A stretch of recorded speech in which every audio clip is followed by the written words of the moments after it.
Clear करेंगे। बने रहो मेरे साथ। हम क्लियर करते हैं इस हर टॉपिक को। इस चैप्टर में जो भी टॉपिक है हम इस टॉपिक को क्लियर करेंगे। ओके, चलो देखते हैं इस चैप्टर में कौन कौन सा टॉपिक है। उससे पहले अगर आप मेरे चैनल में न्यू हो तो प्लीज़ लाइक कर दो, शेयर कर दो और सब्सक्राइब कर दो।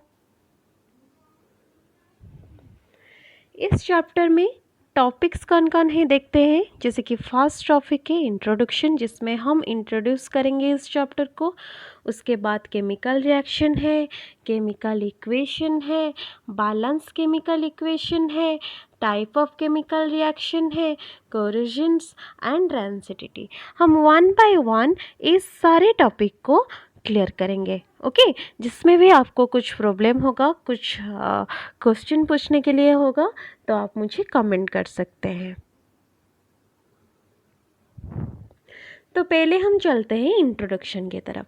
इंट्रोडक्शन क्या होता है? एक चैप्टर का इंट्रोडक्शन मतलब हम बेसिक से स्टार्ट करेंगे। जैसे कि ये दिया है केमिकल रिएक्शन, पहले हम ये जान लेते हैं केमिकल चेंज क्या है, फिजिकल चेंज क्या है। उसके बाद हम देखेंगे केमिकल रिएक्शन क्या है। फिजिकल चेंज क्या है? हमारे सराउंडिंग में बहुत सारे सब्सटेंस रहते हैं, उनमें से बहुत सारे चेंज भी होता है। जैसे कि कुछ सब्सटेंस में टेम्पोरली कुछ चेंज होता है, उस जो टेम्पोररी जो चेंज होता है उसको हम फिजिकल चेंजेस बोलते हैं। तो यहाँ पर दिया है most of the substance around us undergoes various changes, some of this changes are temporary with no new substance being formed, there are called physical changes. Okay, मैंने भी वही किया कि जो टेम्पररी जो चेंज होता है उसमें से कोई न्यू प्रोडक्ट हमें मिलता ही नहीं है, हम उसको फिजिकल चेंज बताते हैं। केमिकल चेंज क्या होता है ना, in certain other changes the new substance formed in which the reactant और the parent lose its identity to form new substance called product। क्या होता है केमिकल चेंजेस में? यहाँ पर तो फिजिकल चेंजेस में हमें कोई न्यू प्रोडक्ट नहीं मिलता, पर वो केमिकल चेंजेस में हमें एक न्यूली प्रोडक्ट मिलता है जो कि रिएक्टेंट से कुछ भी मतलब उसका नहीं होता, मतलब कुछ भी आइडेंटिटी उसका मैच नहीं करता है। एक न्यूली सब्सटेंसेस हमें देखने के लिए मिलता है ना। This changes are permanent changes आज we won't get the reactant back. वो जो चेंजेस हो जाता है हमें नेक्स्ट टाइम कुछ नहीं मिलता, हमें उसमें से एक जो रिएक्टेंट होता है वो नहीं मिलता। जैसे कि फिजिकल चेंजेस अगर हम देख ले, आइस को ले ले तो आइस क्या होता है, हम अगर वाटर को फ्रीज में रख देते हैं वो आइस बन जाता है, कुछ देर बाद उसको नॉर्मल टेम्परेचर में रखने से वाटर बन जाता है। पर यहाँ पर क्या होता है, यहाँ पर एक परमानेंट चेंजेस हो जाता है, यहाँ पर कोई भी टेम्पररी चेंजेस नहीं होता। जो परमानेंट चेंजेस होता है जिसमें हम उसको केमिकल चेंजेस बोलते हैं, जहाँ पर टेम्पररी चेंजेस होता है हम उसको फिजिकल चेंजेस बोलते हैं। नेक्स्ट टॉपिक देखते हैं। नेक्स्ट टॉपिक क्या है? नेक्स्ट टॉपिक हमारा है केमिकल रिएक्शन। तो केमिकल रिएक्शन क्या है ना, chemical reaction is the process by which two और more substance react with each other और to form new substance with different properties.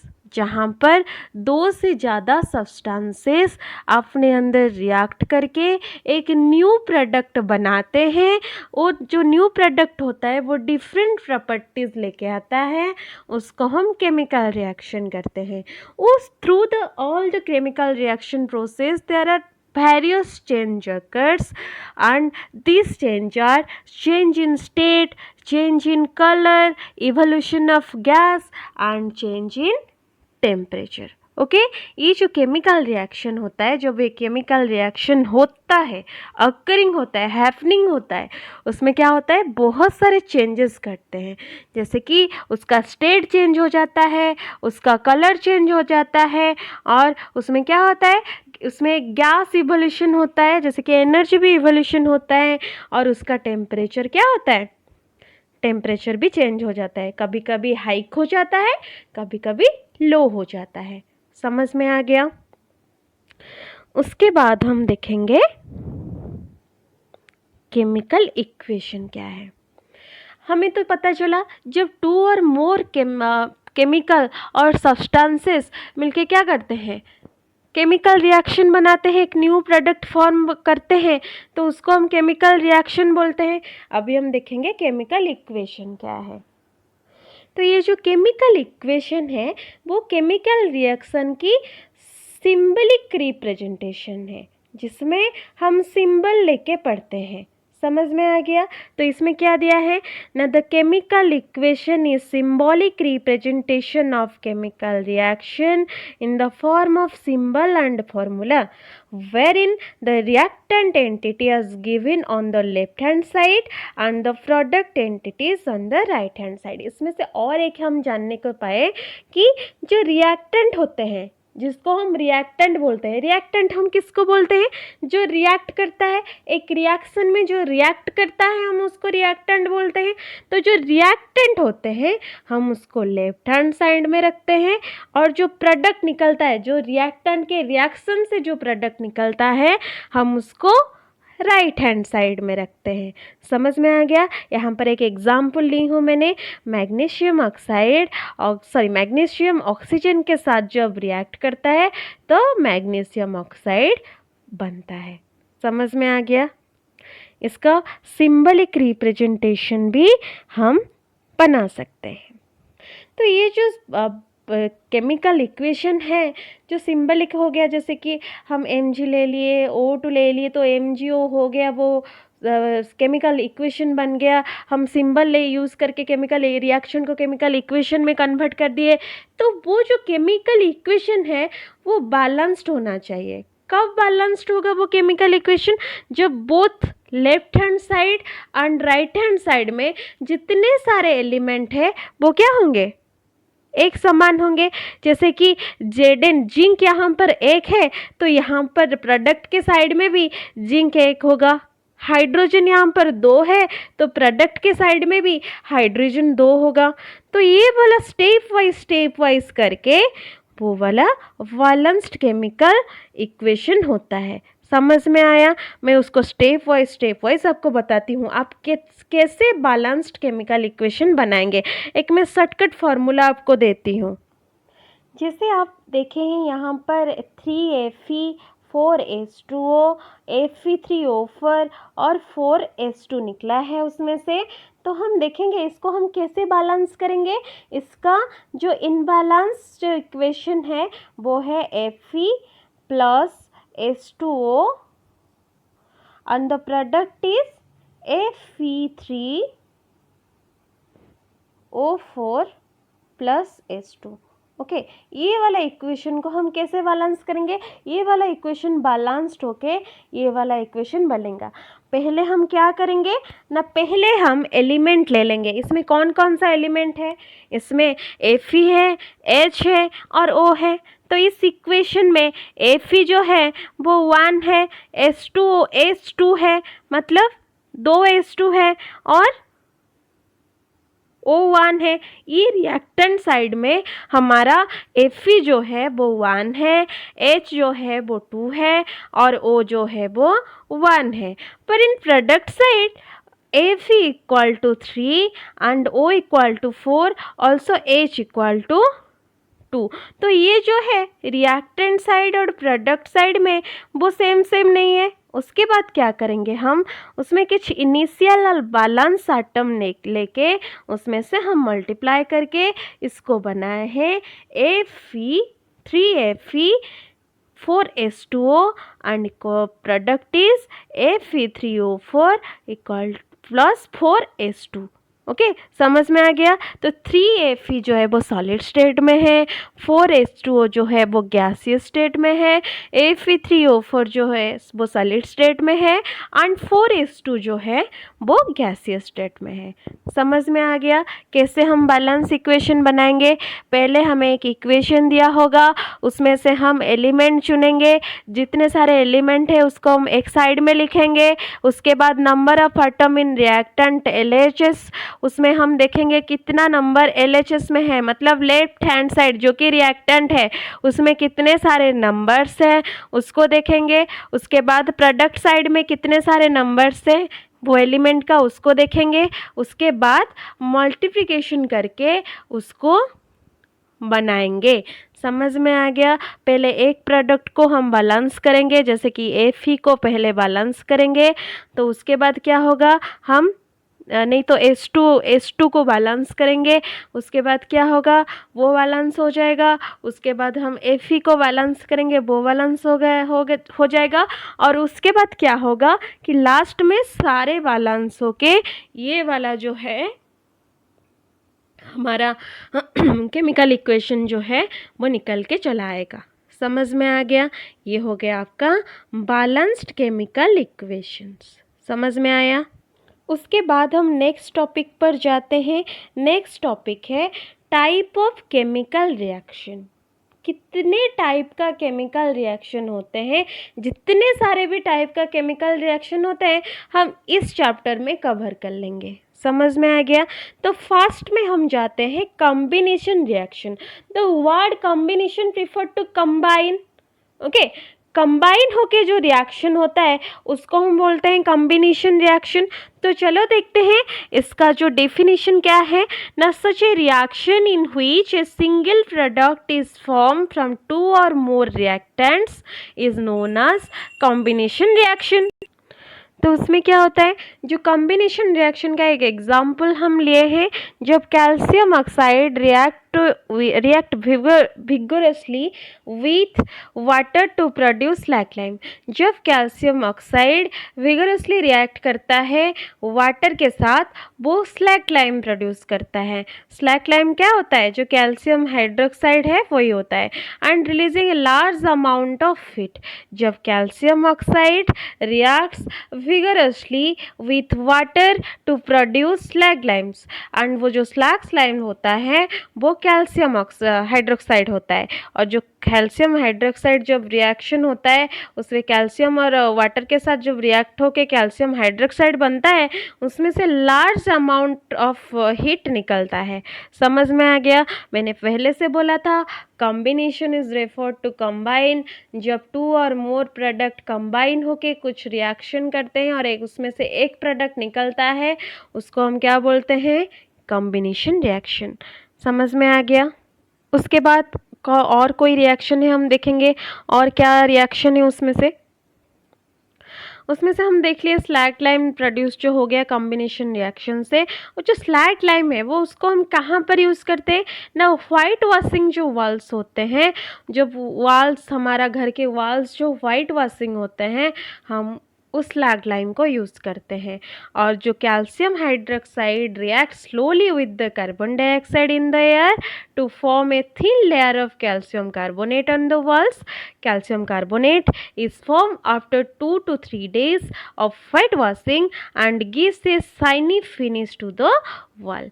It is interesting to note that the chemical formula of marble is CaCO3।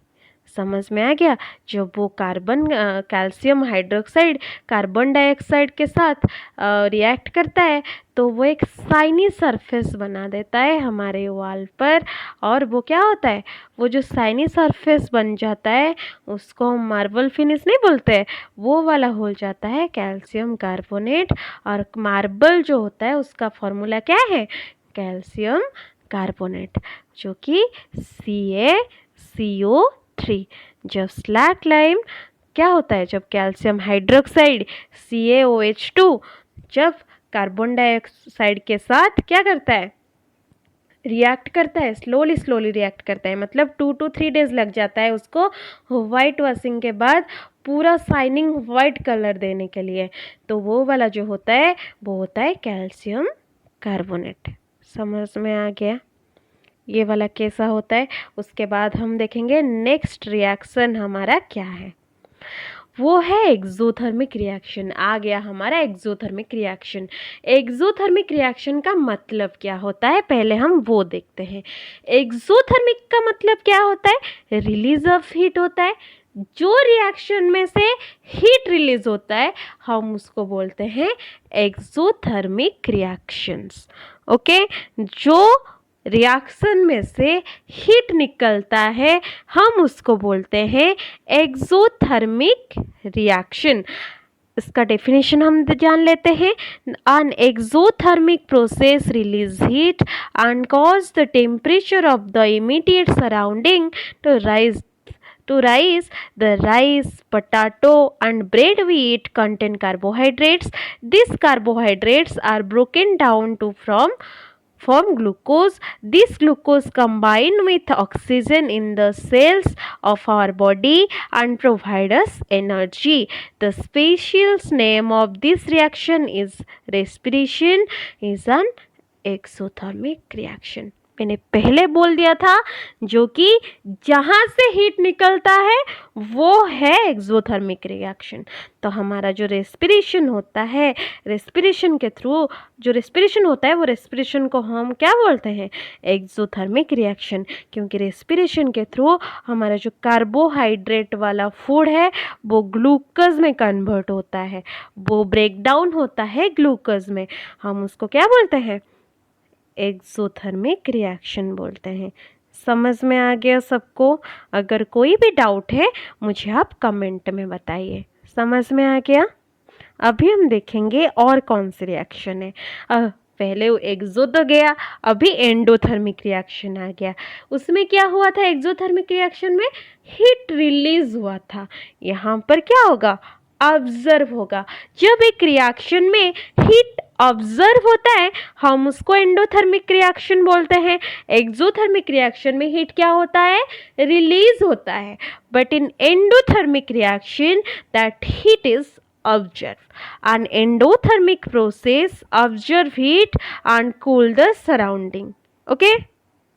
तो इसमें क्या होता है? जब हमारे surroundings में हीट ऑब्जर्व हो जाएगा, हीट एक जगह पर ऑब्जर्व हो जाएगा, तो वो क्या होगा? उस सराउंडिंग कूल हो जाएगा, होगा या नहीं? तो उसको क्या बोलते हैं हम? उस टाइम में एंडोथर्मिक रिएक्शन अकर्स हो गया। The decomposition of vegetables matter into compost is an example of an endothermic reaction. ये एक एग्जाम्पल है किसका? हमारे एंडोथर्मिक रिएक्शन का। समझ में आ गया? नेक्स्ट देखते हैं कौन सा है हमारा रिएक्शन।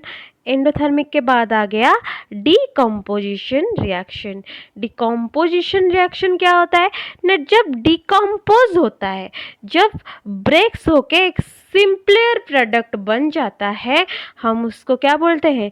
Decomposition reaction. मतलब एक रिएक्टेंट होगा जो कि ब्रेक डाउन होके सिंपलर प्रोडक्ट्स बन जाएगा, हम उसको बोलेंगे डिकम्पोजिशन रिएक्शन। जब एक प्रोडक्ट भाग भाग हो जाएगा उसको हम क्या बोलेंगे? Decomposition reaction. When single reactant breaks down to give simpler products, this is a decomposition reactions. Okay, ferrous sulphate undergoes heat, it gives ferric oxide. Okay, इसको हम क्या बोलते हैं? Decomposition reaction. सबको समझ में आ गया डिकम्पोजिशन रिएक्शन क्या है? अभी हम देखेंगे अनदर रिएक्शंस जो कि है डिस्प्लेसमेंट रिएक्शन। डिस्प्लेसमेंट रिएक्शन क्या है? मेरे पास कुछ पैसा है, मेरे फ्रेंड के पास कुछ पैसा है, वो उसका पैसा और मेरा पैसा, कुछ पैसा हम डिवाइड कर लिए। हम दोनों के जो पैसे हैं हम डिवाइड कर लिए। मतलब मेरे पास 10 रुपीज़ है, उसके पास 10 रुपीज़ है। पर 10 रुपीज़ मतलब उसके पास 5 रुपीज़ वाला नोट है एक और 5 रुपीज़ वाला कॉइन है एक। मेरे पास भी वही 5 रुपीज़ वाला नोट है एक और 5 रुपीज़ वाला कॉइन है एक। मैं क्या की कि उसने बोला मुझे नोट चाहिए, तो मैंने क्या किया? मेरा जो 5 रुपीज़ वाला नोट था मैंने उसको दे दिया, उसका जो 5 रुपीज़ वाला कॉइन था वो मुझे दे दिया। समझ में आ गया? तो यहाँ पर क्या हो गया? डिस्प्लेसमेंट हो गया। समझ में है? तो नहीं तो ये तो डबल डिस्प्लेसमेंट हो गया कि वो मुझे दिया, मैं उसको भी दी, तो वो क्या हुआ? डबल डिस्प्लेसमेंट हो गया। डिस्प्लेसमेंट कब होगा? जब मैं उसको कुछ दे दूंगी, मैं मेरा सारा पैसा उसको दे दिया, कि मैं कुछ पैसा उसको दे दिया, जब मैं एक नोट वाला जो 5 रुपीज़ है उसको दे दिया, वो वाला हो गया डिस्प्लेसमेंट रिएक्शन। समझ में आ गया।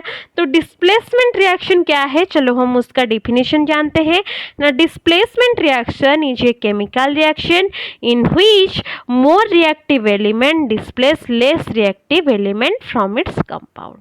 तो जो मोर रिएक्टिव एलिमेंट होते हैं वो लेस रिएक्टिव एलिमेंट को डिस्प्लेस करते हैं अपने कंपाउंड से, तो उसको क्या बोलते हैं हम, डिस्प्लेसमेंट रिएक्शन। तो यहाँ पर देखो क्या हुआ ना, both metal and non metal take part in displacement reaction of iron nails with copper sulphate solution. यहाँ पर जो एग्जांपल दिया है, एक आयरन नेल को जब हम कॉपर सल्फेट रिएक्शन में डुबाते हैं तो क्या होता है, उसमें से आयरन सल्फेट निकलता है और कॉपर निकल जाता है। समझ में आ गया। जो आयरन सल्फेट हो वो गैस के फॉर्म से निकलता है और कॉपर सॉलिड के फॉर्म से निकल जाता है। समझ में आ गया। ये वाला मैंने क्या बोला, डिस्प्लेसमेंट रिएक्शन। अगर किसी भी तरह कुछ भी आपको डाउट हो आप कमेंट कर सकते हो, मैं आप सबकी कमेंट का आंसर दे दूंगी। समझ में आ गया। तो उसके बाद आ गया डबल डिस्प्लेसमेंट रिएक्शन। मैंने अभी बोला था, जब मैंने उसको दिया वो भी मुझे दिया, तो वो हो गया क्या, डबल डिस्प्लेसमेंट। उसके पास एक प्रोडक्ट निकल आया, मेरे पास से भी एक प्रोडक्ट निकल आया, वो हो गया डबल डिस्प्लेसमेंट रिएक्शन। तो क्या हुआ, नहीं, double displacement reaction also known as the double replacement reaction. मैंने बोला मैंने रिप्लेस कर दिया, मेरे पास जो कॉइन था मैंने उसको दे दिया, उसके पास जो नोट था वो मुझे दे दिया। वे ऐसा ही होता है double displacement reaction.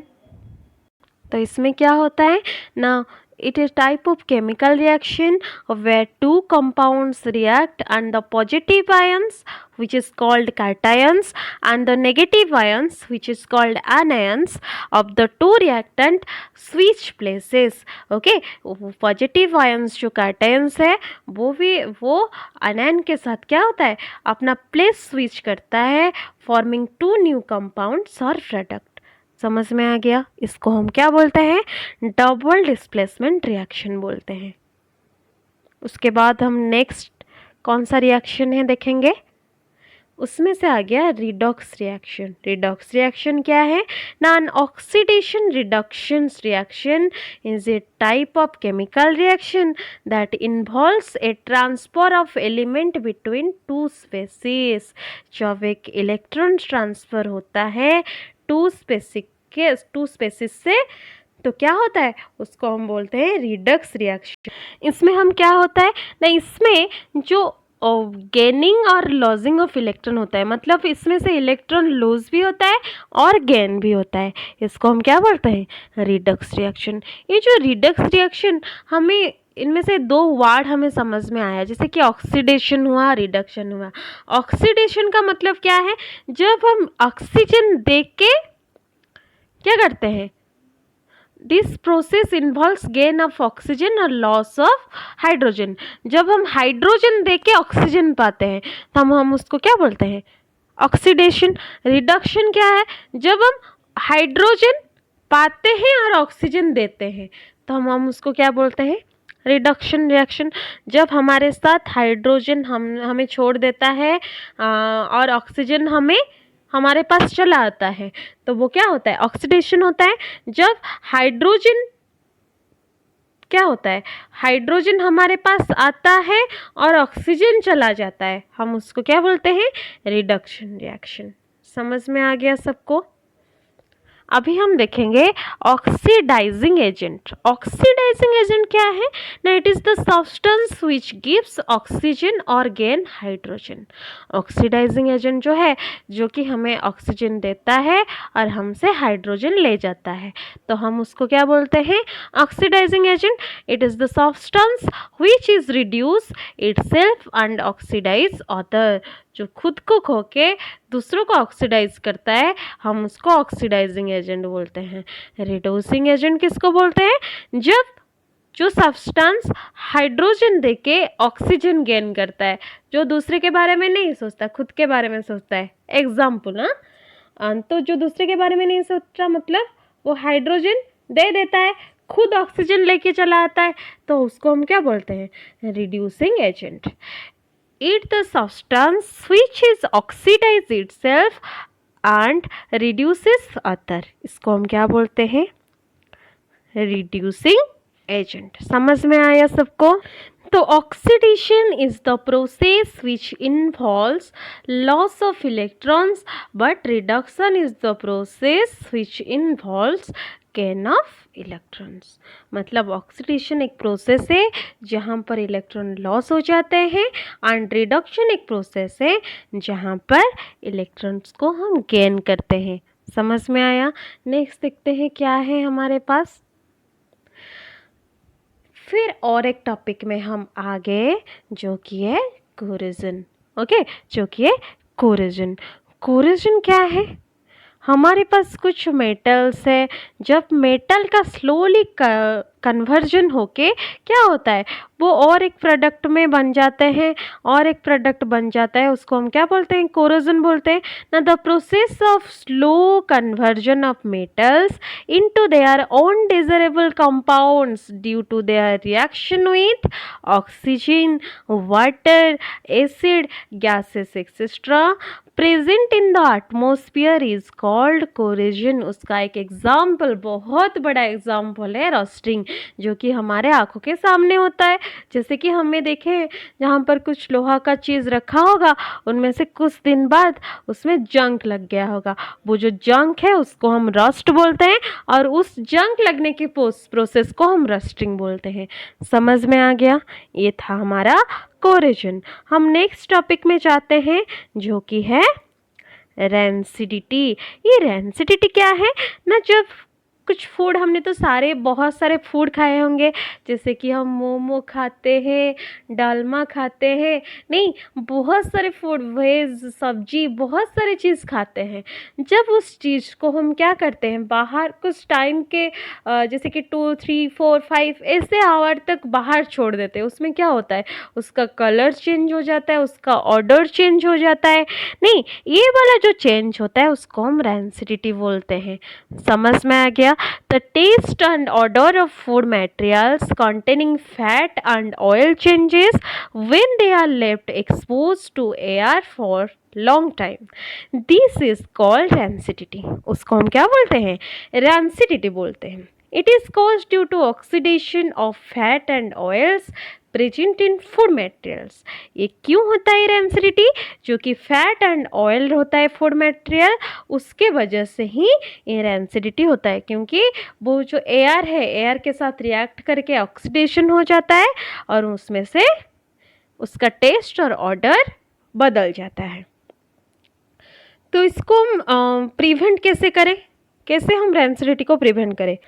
It can be prevented by using various methods such as by adding antioxidants to the food materials, storing food in airtight containers and by flushing out air with nitrogen। इसको हम क्या करेंगे, antioxidant कुछ food material में add कर देंगे तो वो रेंसिडिटी को प्रिवेंट करेगा। अगर जिसके हमें पता है, हम क्या करते हैं, चिप्स पैकेट तो हम सभी खाते हैं, चिप्स खाते हैं, उसमें क्या रहता है, वो फुला होके रहता है। जब हम उसको छील लेते हैं, टीयर कर लेते हैं, तो क्या होता है, उसमें से कुछ गैस निकल जाता है, वो जैसे कि वैसा रह जाता है। तो वो जो गैस निकलता है, वो गैस क्या होता है, वो नाइट्रोजन गैस ही होता है। नाइट्रोजन हेल्प करता है बहुत दिन तक फूड मटेरियल को स्टोर करने के लिए। हमें तो पता नहीं है वो चिप्स कब बना होगा, कैसे बना होगा, पर उसमें से नाइट्रोजन जब रह जाता है तो वो क्या करता है, बहुत दिनों तक वो चीज़ को क्या करता है, स्टोर करके रखता है।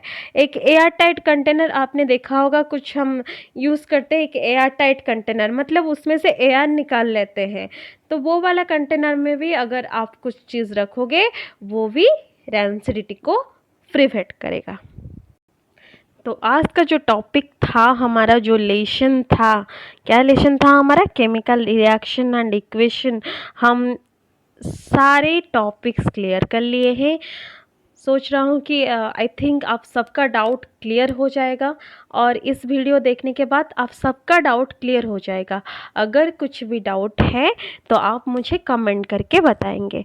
धन्यवाद। आज का क्लास हम यहीं पर समाप्त करते हैं। अगर कुछ भी डाउट है आप क्या करेंगे, हमें कमेंट करेंगे और जो न्यू है मेरे चैनल में वो मेरे चैनल को share, comment and likes and subscribe करने ना भूलिएगा। समझ में आ गया? धन्यवाद। Thank you everyone.